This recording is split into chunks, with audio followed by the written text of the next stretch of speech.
Capodorlando continuava a chiamarmi. Pensavo si sarebbe stancato e che avrebbe smesso, e invece non avevo scelta.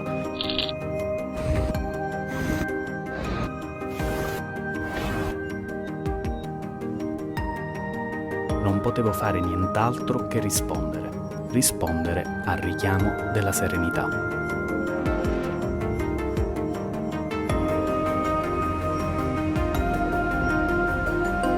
Oggi vi porto alla scoperta di questa straordinaria cittadina sul mare.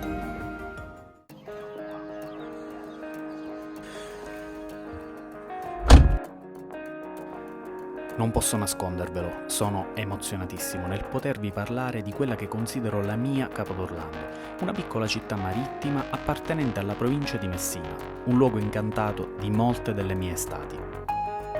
Per arrivarci io preferisco sempre attraversare i paesi sui Nebrodi, un percorso nel cuore di questi piccoli e affascinanti centri montani e tra i boschi sconfinati, fino ad arrivare a quel cartello, quel dannatissimo cartello. Benvenuti a Capodorlando. L'ipotesi più accreditata relativa all'origine del nome sembra essere quella secondo cui Carlo Magno stesso avrebbe dedicato la cittadina al paladino Orlando, che qui si fermò di ritorno dalle crociate in Palestina. Questa cittadina è conosciuta ai più per un mare cristallino e per delle spiagge pulite, estese, organizzate e soprattutto gratuite, almeno la maggior parte. Le acque sono estremamente limpide e raramente mi è capitato di trovare un mare così. D'altronde, una bandiera blu non si ottiene per caso. Da piccolo qui raccoglievo le pietre verdi in spiaggia, pensando fossero preziose. Quando ho scoperto che erano semplici residui di vetro levigati dal mare, è lì che penso di essere ufficialmente diventato grande.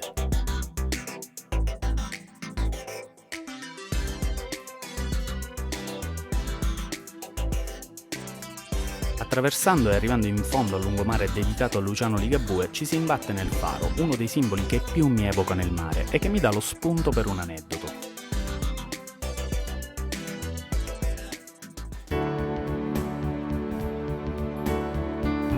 Sapore di sale, un brano capace già al primo giro d'accordi di trasportarci negli anni 60.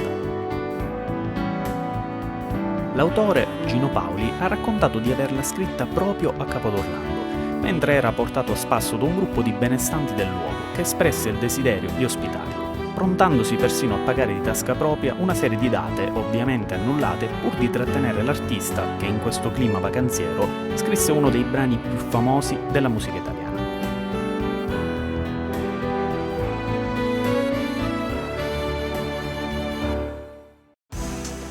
Adesso vi porto nella struttura dove alloggeremo. State vedendo che cosa meravigliosa? Al 136, un bed and breakfast che mi sento assolutamente di consigliarvi per il vostro prossimo viaggio a Capodorlando. È gestito da Antonio e Lina, persone squisite che ci hanno accolto e ospitato con grande disponibilità. Fronte spiaggia, cancello indipendente e si vola, ragazzi. Qui non ci volevo solo alloggiare, ci vorrei abitare. Oltrepassando il faro e procedendo in direzione San Gregorio si arriva nel nuovissimo porto di Capodorlando, diventato negli ultimi anni luogo di movida serale e notturna, oltre che nautico. Il luogo è stato valorizzato molto negli ultimi anni e riserva questo splendido fiume artificiale che abbraccia l'area delle imbarcazioni e dei locali.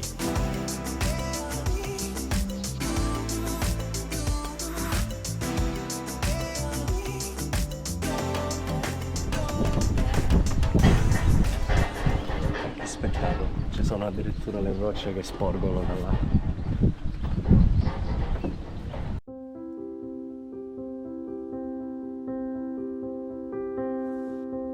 A vegliare su ogni spiaggia di Capodorlando uno dei luoghi più mistici mai visitati, il santuario Maria Santissima Annunziata. In passato si tendeva a costruire i luoghi di culto in cima a delle alture, perché più vicini al cielo. Questo, andando oltre l'aspetto religioso, crea il fascino misterioso di un luogo totalmente distaccato dalla terra, dalla cittadina e oserei dire quasi dalla vita. Una parentesi spirituale in cui perdersi per paradossalmente ritrovarsi. Da quassù è come se si riuscisse a sentire il respiro della terra. Vi lascio immergere.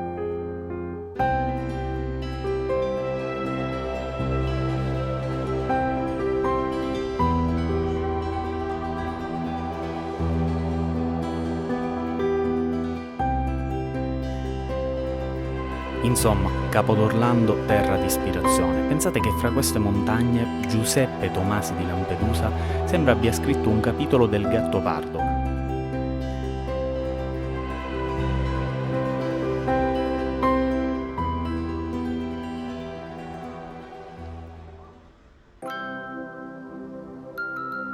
Capo d'Orlando gode del privilegio del tramonto a mare. Le località marittime hanno tutto il loro fascino, ma quelle in cui puoi goderti gli ultimi raggi del sole le segno in grassetto. L'infinita serie di sfumature colorate è sempre in evoluzione. Il sole, prima e dopo essersi immerso nell'orizzonte, regala scenari fiabeschi.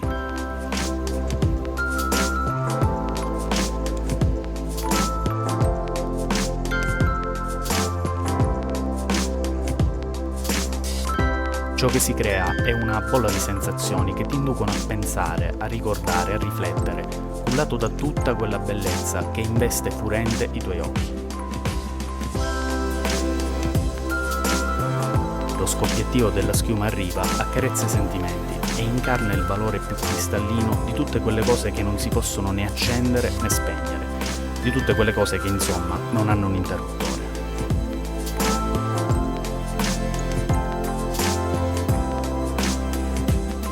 Adesso che la sera sta corteggiando e rapendo il tramonto, vi porto dal mio brother Daniele, nel suo incantevole locale al centro storico, lo Smiley.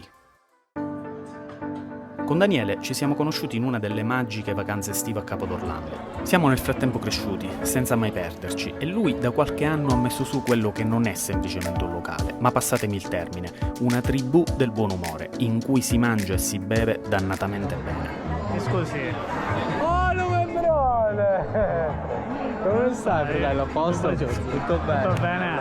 Ciao, fratello.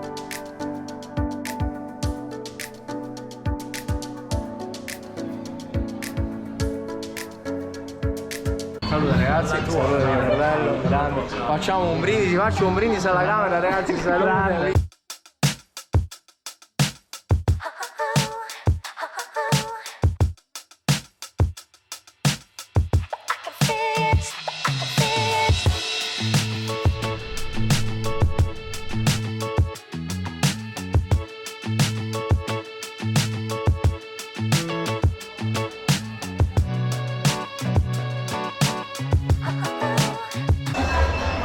Allora, questo quindi come si fa? Bella domanda.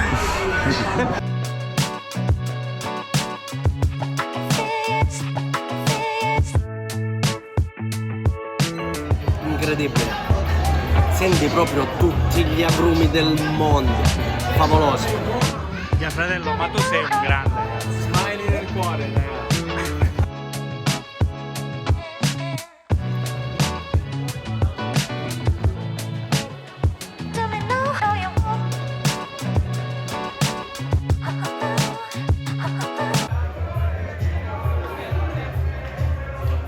Allora, voi immaginate, io ho visto questa scena al terzo bicchiere e non sapendo si trattasse dei festeggiamenti per la promozione in Serie B dell'Orlandina Basket, pensavo che quelle fossero visioni e che il cocktail era stato dosato bene, bene, bene.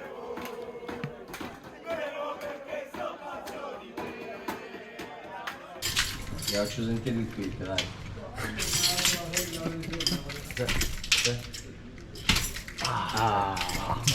Vi portiamo a fare un breve giro notturno per Capo d'Orlando, a bordo di un veicolo molto speciale che vi fa capire quanto Daniele creda nella sua attività. Lo state capendo cosa sta per succedere, no? Ragazzi, ci stiamo facendo un giro con una macchina targata a Smiley. Nel GP Smiley.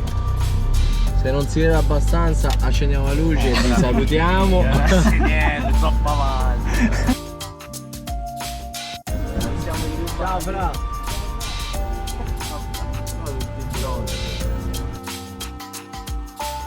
Provando lo scarso. sia quello È tantissimo. trovare lo staff e creare, diciamo, il buon team Che è arduo proprio. esatto, è la cosa più difficile e la più bella. Quando poi ce la fai. Tutta la macchina deve funzionare insieme, Certo, tutto il team. perché non è dobbiamo essere fattibile. coesi. Io da solo non sono nessuno. Io insieme a voi sono qualcuno, lo Smile è qualcosa. Spero Ma io- vivamente che la leadership, i valori e i sacrifici di Daniele lo portino sempre più in alto e credo di poter affermare che se ci fossero più persone come lui nella ristorazione e in generale nel lavoro e nella vita sarebbe tutto molto più semplice e molto più entusiasmante. Dopo esserci salutati con un sorriso in tasca, mentre tornavamo in camera a tarda notte, ho ripercorso nella mia testa tutti i momenti di questa esperienza, di cui mi rimangono innumerevoli ricordi felici, associati indissolubilmente alle persone con cui li ho vissuti. Mi piace sempre pensare che ogni esperienza possa lasciarmi uno spunto, una piccola morale, che poi amo condividere sempre con voi. E pensavo che spesso, distratti da altro che non di rado è qualcosa di superfluo e assorbiti da una vita che corre sempre più forte, ci dimentichiamo di come si faccia a stare bene. La sensazione di pienezza emotiva che mi hanno lasciato questi giorni mi ha preso per mano nel capire quanto sia estremamente importante ascoltarsi, quando è necessario fermarsi e che ci sono chiamate a cui non possiamo permetterci di non rispondere. Una di queste è quella della serenità. Uno stato dell'anima che almeno in me sembra riaccendersi sempre, ogni volta che ritorno nella mia Capo d'Orlando. Scrivetemi nei commenti se anche voi conoscete o siete stati a Capo d'Orlando. Se vi è piaciuto questo contenuto, dove cliccare lo sapete già. Tasto mi piace e tasto iscriviti per sostenere questa mia passione. Vi do dunque appuntamento al prossimo video.